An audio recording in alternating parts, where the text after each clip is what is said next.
This Family Life News podcast is made possible by the support of listeners like you.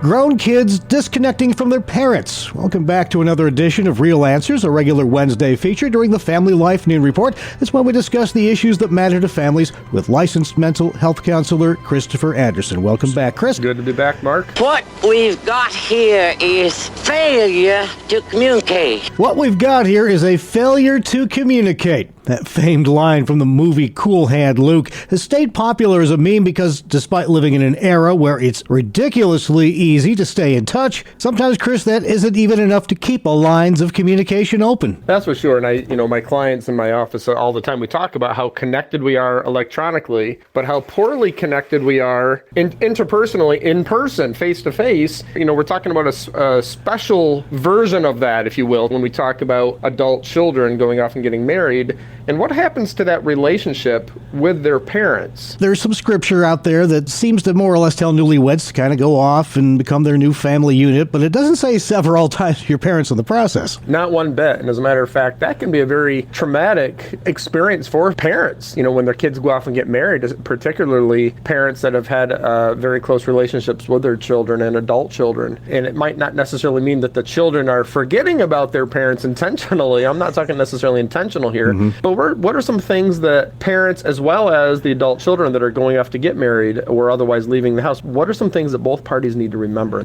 Yeah, it changes things too, doesn't it? The relationship between parent and child is one thing when the kids are kids, but when they're adults and off on their own, the dynamic changes and there's adjustments on both sides. Absolutely. And we oftentimes talk about that empty nest syndrome when children go off to college and leave the home, but there's kind of like a secondary version of this again, and this is when adult children, even if they've been out of the house for a while or have otherwise grown up and are out on their own a bit, when they get married, and now there's a shift also in the relationship itself, not necessarily just maybe some geography, but in the relationship, I guess you could call it empty nest syndrome part 2. That's one good way to put it. I'm a father of a couple of adult kids, though they're not married yet, but I still know firsthand the pain of children not making time to at least stay in touch, and you can argue about how much is enough and whether texts and calls are enough, but the bottom line is just keeping the lines of communication open. And absolutely, and again, this is not a cookie cutter approach by any stretch of the imagination, because we know that people have different levels of and different qualities of relationship with their parents, but it is something that really needs to be addressed. And the Bible does make it clear, of course, we are to go off to leave our families to cleave to our spouse and to then form a life of our own. However, just ask the question point blank, what does a healthy adult child and parent relationship look like after a marriage has occurred with the child to their spouse? There's some really important things to remember here. For example, parents and children that, let's say, they've engaged in activities for a very long time together, whether it's something as basic as Sundays in front of the television watching. All right, we got to think here. Buffalo Bills and Pittsburgh Steelers. Okay, to throw in the Philadelphia Eagles there too. Yeah. All right, even a sliver of Eastern Ohio with the Cleveland Browns.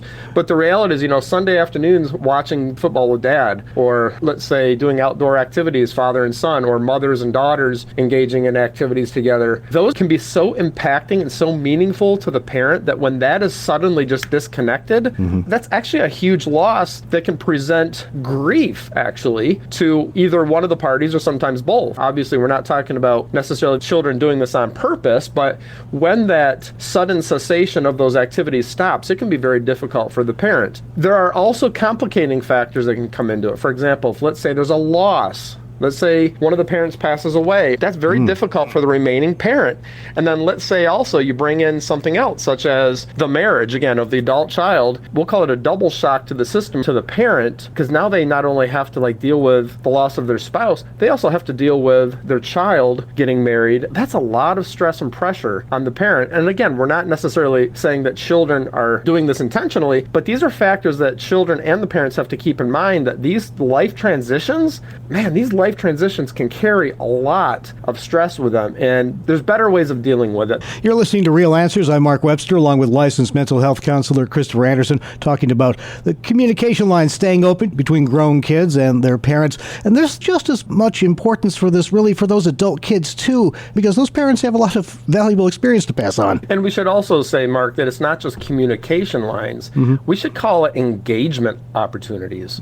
I think everybody realizes that when a marriage of an adult child takes place, of course things are going to change. And let's say the frequency of these activities and these connections and relationship activities between the parent and the adult child, of course that's not going to happen as often. However, that doesn't mean that it shouldn't be acknowledged and that efforts shouldn't be made by the adult children to still try to, as much as they can, engage their parents in some of those activities, even if it's on a lesser frequent schedule, to still maintain some of that, because those are healthy connection points, those are healthy relationship points that helps keep the adult child and the parent connected, even if it is going to look different. And of course it's going to look different, but it still needs to happen, because those are the things that are ultimately going to maintain a healthy adult child parent relationship moving forward.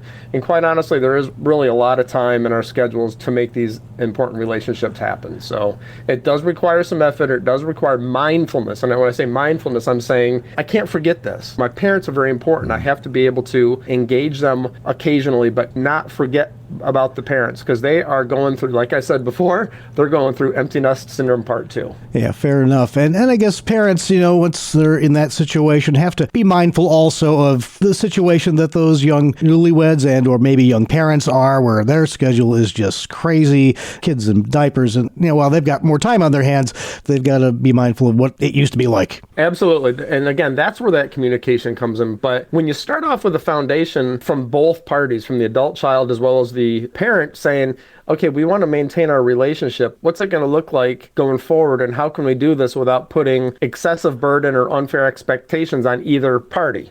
So that communication is very important, and I just really like to see parents and their adult children communicating and still making that time for each other, even if it's in a different format or different amount of time that's spent.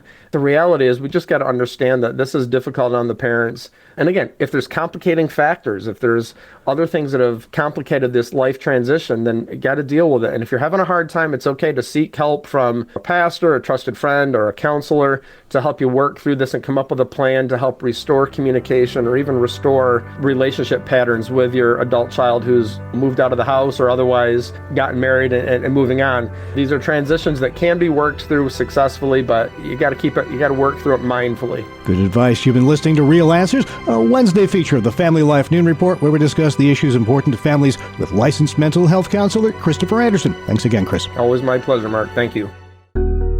Thank you for listening to this Family Life News podcast. If you've been encouraged by what you've heard, please share it with others and click the subscribe button to automatically receive future episodes.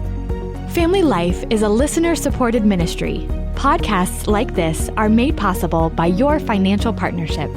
Find out more at familylife.org.